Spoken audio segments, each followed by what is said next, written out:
አሁን እንዴ ነው ይኸውልሽ እኔ ምንሽን ያንዳንዱ ነገር ታይልሻል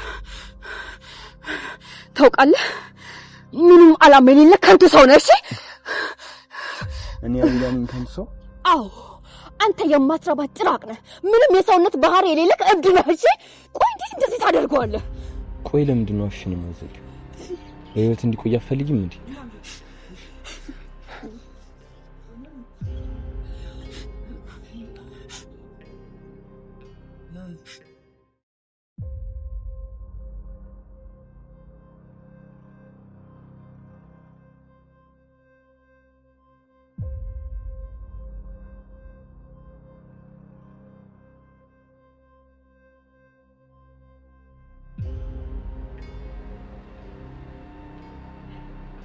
ሻይስ እሺ አልኩህ አይደል እንዴ ያልከኝን በሙሉ አደርጋለሁ ድምፁንም አጠፋዋለሁ ግን እባክህ ማንም ላይ ምንም አይነት ጉዳት እንዳይደርስ እባክህ እንዲህ ጸባይ ሲኖር ሲበልጥ ቆንጆ ይሰኛልሽ በደንብ ሲም በመጀመሪያ ከዛ ጅልጋ የቀዳችሁትን ድምጽ ታጥፉታላችሁ ይኸውልሽ እያንዳንዱ እርምጃሽን ታሳውቂኛለሽ አሊያም ግን ምን ያህል ርቀት ሊይዝ እንደሚችል አሳይቼሻለሁ ይኸውልሽ አሁኑን ወስኝ ቢኒያምን ለመጨረስ አንድ ስልክ ትደውላለች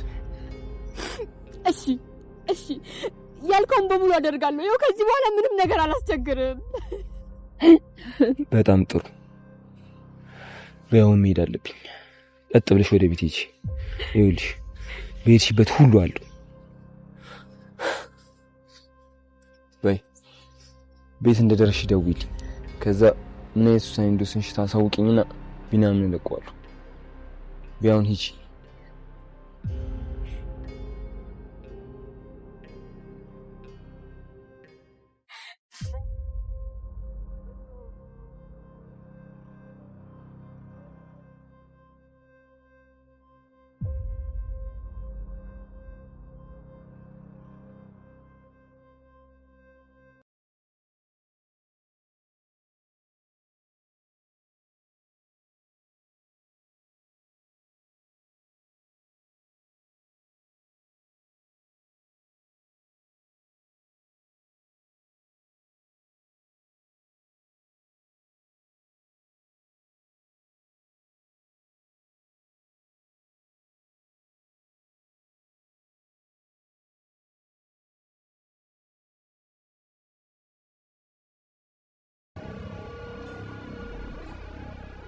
አቤል ተብዬው በስተመጨረሻም ቢኒያምን ያገተው ጽዮንን አስከዳጅ ነገር ሊያስደርጋት ነው።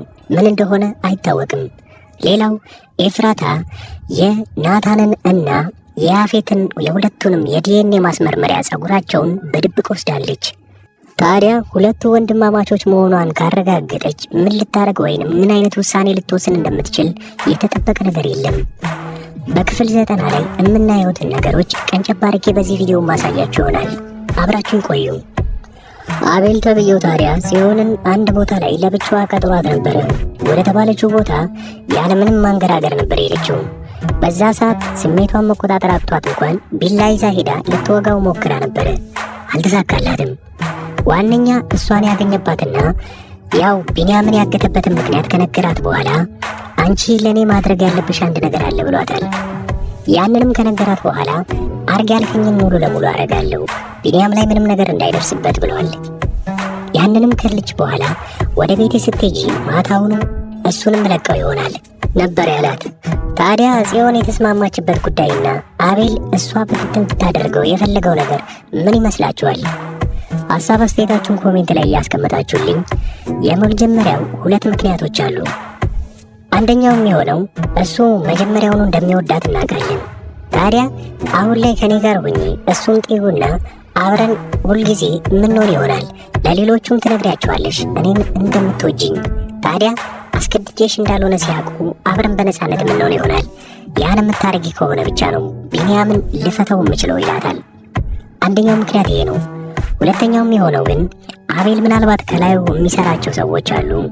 ለነዛ ሰዎች ቢኒያምን ካገተ በኋላ እግረ መንገዱን ግን ጽዮንን እያስፈራራት ይሆናል።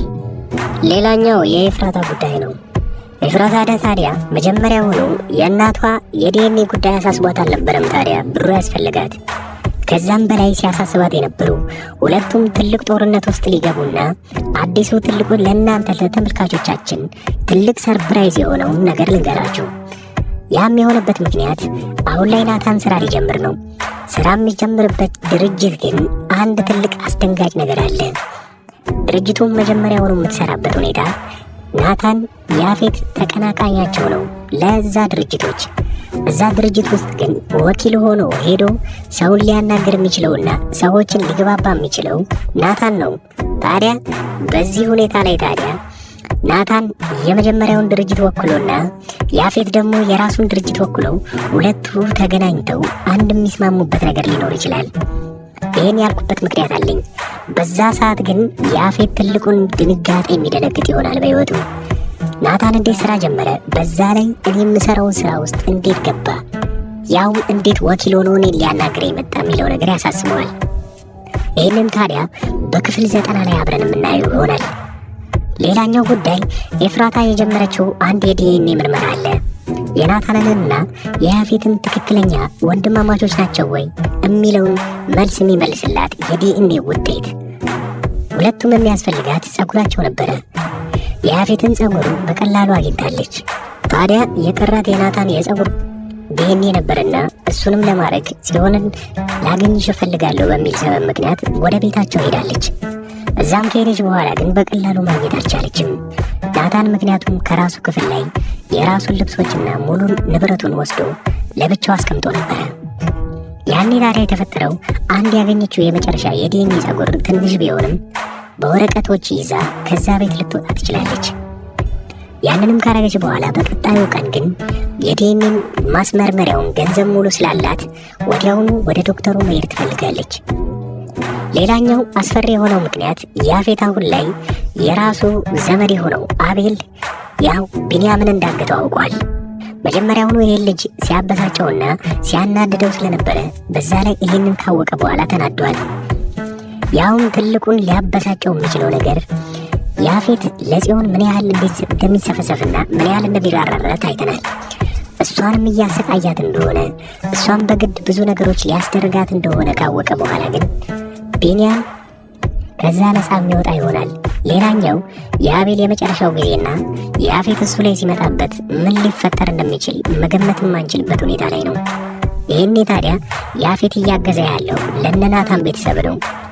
ያፌት በቀጣዩ ጊዜ ከናታን ጋር ለስራ ጉዳይ ሊወያዩ ይገናኛሉ። ያም በጣም ትልቁ ከባድ ሁኔታ ላይ ሊፈጠር ይችላል። ያፌትና ናታን በቀጣይ በስራ ሁኔታ ላይ ተገናኝተው የሚፋጠጡ ይሆናል። ይህንንም በቅርብ ጊዜ የምናየው ይሆናል። ሌላኛው ያፌትስ ከናታን ጋር ያለው ወንድምነት አሁን ኤፍራታ ካወቀች ምን ይፈጠራል? ምናልባት ለያፌት ልትራራለት ይሆን ወይንስ ሌላ ማስታረቂያ መንገድ ትፈልጋለች? አብረን የምናየው ይሆናል። አዳዲስ የሆናችሁ ይህንን ቻናል ሰብስክራይብ ማድረጋችሁን አትርሱ። አጥላችሁን አታቁሙ። በሙሉ ክፍሉ ወዲያው እንደተለቀቀ ኮሚኒቲ ፖስት ላይ እኔ ቀደም ብዬ ለቅላችኋለሁ። እስከዛው ድረስ ግን መልካም ጊዜ። ውድ የአዳዲስ ቲቪ ተከታታዮች እንኳን ደህና መጣችሁ። ወደዚህ ቻናል ከመጣችሁ እናንተ ተከታታይ ድራማ ይመቻችኋል ማለት ነው። ከተከታታይ ድራማ ውስጥ ኢትዮጵያ ውስጥ ሆነው አሁን ላይ በጣም አሪፍ እይታ ያላቸውና አሪፍ ተቀባይነት ያላቸው ድራማዎች አራቱን ልንገራችሁ። የመጀመሪያው ጽናት ነው። ሁለተኛው ሐረግ፣ ዮአዳን እና ክህደት ናቸው። የእነዚህም ተከታታይ ድራማዎች ካልጀመራቻቸው እኔ አጠር ያለች ማብራሪያ ስለነሱ ሰጥቻችሁ ደስ ያላችሁን ድራማ እናንተ ትጀምሩታላችሁ። የመጀመሪያው ጽናት ድራማ ብዙዎቻችሁ የምትወዱት ይሆናል። ምክንያቱም ምናልባት ከአረብ ሀገር ሆናችሁ የምታዩ ሰዎች ካላችሁ ይሄ ድራማ ለእናንተ ነው። ጽናት ከሀገር ቤት ወደ ከተማ ትመጣና ወደ ውጪ እስክትሄድ ድረስ አንድ ቤት ውስጥ ተቀጥራ እየሰራች ነው። ታዲያ የቀጠሮ ቀኗን ወይም የበረራ ቀኗን እየጠበቀችና ብዙ ክፍያ ካደረገች በኋላ ያን ስትጠባበቅ እዛ ሰራተኝነት የተቀጠረችበት ቤት ውስጥ እየሰራች እያለ አንድ ትልቅ ነገር ይፈጠራል። ከአሰሪው ልጅ ጋር ግንኙነት ትጀምርና ብዙም ሳይቆይ ነገሮች ይበላሻሉ። በዚሁ ላይ የሚያጠነጥን ፊልም ነው። ሁለተኛው ሐረግ ድራማ ላይ ሁለት በትንንሽነታቸው የሚታወቁ በአባት አንድ የሆኑ ወንድማማቾች ነገር ግን ካደጉ በኋላ በጣም ትልቅ ጠላት ሆነው እዛ ላይ የምናየውን ነገር አብረን እናያለን። ፍቅረኛ ይነጣጠቃሉ፣ ንብረት ይነጣጠቃሉ፣ ነገር ግን ወንድማማቾች እንደሆኑ አያውቁም። ሐረግ ድራማ እዚህ ነገር ላይ ነው የሚያጠነጥነው። ዮአዳን አንዲት ምስኪን ሴት በባህል ሀብቶችና በትልልቅ ሰዎች የእሷ የሆነን ነገር ለመንጠቅ ሲሞክሩና እሷ ግን ብልጠትነቷን ከነሱ በላይ የምታሳያቸው ፊልምና ብዙ ታሪኮች ያለበት አሪፍ ድራማ ነው። ሌላኛው ክህደት ነው። ክህደት የሚለው ፊልም አሁን ላይ በጣም አሪፍ እየታየ ያለን። ክህደት አንድ ጓደኛውን በጣም የሚወዱት ሁለት ጓደኞች አሏቸው። ታዲያ በዚህ ጊዜ ጓደኛው የልቤ ጓደኛ ናቸው ብሎ ለእነሱም ማያረገው ነገር የለም። ብዙ ነገር አድርጎላቸዋል። ነገር ግን ትንሽ እንደቆየ ይታመምና በጣም እርዳታ ሲፈልግ ከጓደኞቹ የሚጠብቀውን እርዳታ ሳያገኝ ይቀርና ይልቁኑ በዛኑ ልክ ይጠቀሙበታል።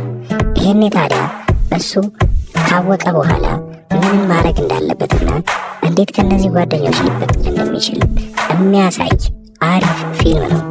አሪፍ ጥራትና አሪፍ ኳሊቲ ተደርጎበት ካራክተሮችም በጣም አሪፍ የሆኑና የሚያጓጓ ፊልም ሐረግና ክህደት ናቸው። ሁለቱ ፊልሞች ምንም አይነት ንዝናዜ ምናምን ሳይበዛባቸው ወሬም ሳይኖራቸው ቀጥታ ምንም አይናችሁን ሳትነቅሉ የምታዩት ፊልም ነው። ሌላኛው ጽናት የሚለው ፊልም ታሪኩ አሪፍ ሆኖ ነገር ግን ብዙ ወሬዎች ስለሚበዙበት ምናልባት ፊልሙ ሊሰለቻችሁ ይችላል። ነገር ግን ፊልሙ እንደዛ የሚሰለቻችሁ ከሆነ እኔ በየጊዜው የእያንዳንዱን ክፍሎች እንደዚሁ አይነት በትረካ መልክና እናንተን ለጥያቄ ያተሳተፈ ለመልስም አስተያየት እንደሰጡበት አድርጌ አንዳንድ ቪዲዮ ለእያንዳንዱ ክፍል እሰራለሁ።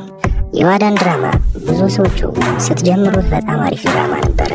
እስከ ክፍል 40ና እስከ ክፍል 45 ያለውን ድረስ ብዙዎቻችሁ በጣም አሪፍ አድርጋችሁ ስታዩት ነበረ። ከክፍል 45 በኋላ የዳይሬክተሩ አቅጣጫ ፊልሙን ስለቀየረው ብዙዎቻችሁ ጠልታችሁትና የጥንቆላ ስነ ስርዓትን እያስገባችሁበት እኛ ከዚህ ምን መማር አለብን የሚለውን ካያችሁ በኋላ ለተከታታይ 2 ሳምንታት ፊልሙ ሳይለቀቅ ስለቆየ ረስተውት በዛው ትታችሁት ነበረ። ነገር ግን አሁን ተመልሳችሁ እንድታዩበት እምመክራችሁ አንድ ነገር አለ። ዮአዳን ድራማ ላይ አሁን ዮአዳንና ሳሚ ፍቅረኛሞች ሆነዋል። እዛ ቤት ውስጥ ያለ ወላጅ እየኖሩ ነው ያሉት። ምን ሊያጠፉ ይችላሉ፣ ምን ሊደረግ ይችላል የሚለውን አብረን የምናየው ይሆናል። እዛ ላይ ሂሩት የምትባል አንዲት መጥፎ ሆና የምታውል ልጅ እዛው አካባቢ ላይ እብደትን ተከናውና ነገር ግን ጤነኛ ሆና እሷ እንዳትታሰር እያየችው ያለውን ስቃይ አሁን ላይ ማየት ይኖርባቸዋል ብዬ አስባለሁ። አዳዲስ የጀመሩ ተከታታይ ድራማዎችንና አሪፍ የሚባሉ ፊልሞችን በዚሁ ላይ በአንድ ድምፅ አድርጌ በጥሩ ሁኔታ ተርኬ የማቀርብላችሁ